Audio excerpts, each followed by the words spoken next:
گرم دودھ کے بعد پانی پینے سے کھانسی ہو سکتی ہے۔ مولی کو رات کے وقت نہیں کھانا چاہیے کیونکہ رات کے وقت کھانے سے یہ ہضم نہیں ہوتی۔ نیند نہ آ رہی ہو تو دودھ گرم کر کے آنکھوں پر لگانے سے نیند فوراً آ جاتی ہے۔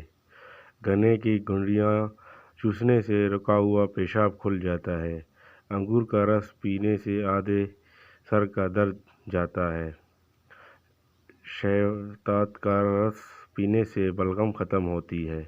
مولی کا رس پینے سے پتھری بند ہو جاتی ہے۔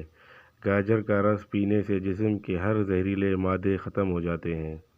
کھانا کھانے کے فوراً بعد نہانے سے رنگ سانولا پڑ جاتا ہے۔ کھانا کھانے کے فوراً بعد پھل کھانے سے معدے کو نقصان پہنچتا ہے۔ کھانا کھانے کے فوراً بعد چائے پینے سے کینسر کی بیماری ہوتی ہے۔ کیلے کے چھلکے کھانے سے معدے کی تیزابیت ختم ہو جاتی ہے۔ لال آلو کھانے سے عورتوں کا سینہ چوڑا اور چھاتیاں طاقتور ہوتی ہیں۔ پیشاب والی جگہ پر زیتون کا تیل لگانے سے ڈھیلا پن ختم ہو جاتا ہے۔ جن میں خون کی کمی ہو بیگن کا سالن زیادہ کھایا کرے۔ انجیر پر شہد لگا کر کھانے سے دبلا پن دور ہوتا ہے۔ گاجر کا جوس پینے سے کینسر کی بیماری کم ہوتی ہے۔ روزانہ 8 گلاس پانی پینے سے جلدی بیماریاں نہیں ہوتی۔ سوتی کپڑے میں نمک ڈال کر غیر ضروری بالوں والی جگہ پر ملنے سے بال ختم ہو جاتے ہیں۔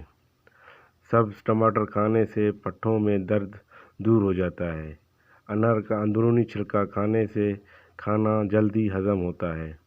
کچے انار کا جوس پینے سے چربی کم ہوتی ہے۔ سبز الائچی کھانے سے سینے کی جلن ختم ہو جاتی ہے۔ جو عورتیں چھوٹی چھاتیوں سے شرمندہ ہیں وہ شکر قندی بھون کر کھایا کریں۔ کچے سیب پر شہد لگا کر کھانے سے دماغ تیز ہوتا ہے۔ لہسن کھانے سے بند حیض جاری ہو جاتا ہے۔ دوپہر کے وقت قہوہ پینے سے دماغ تیز ہوتا ہے۔ نیار منہ کیلا کھانے سے بے چینی ختم ہو جاتی ہے۔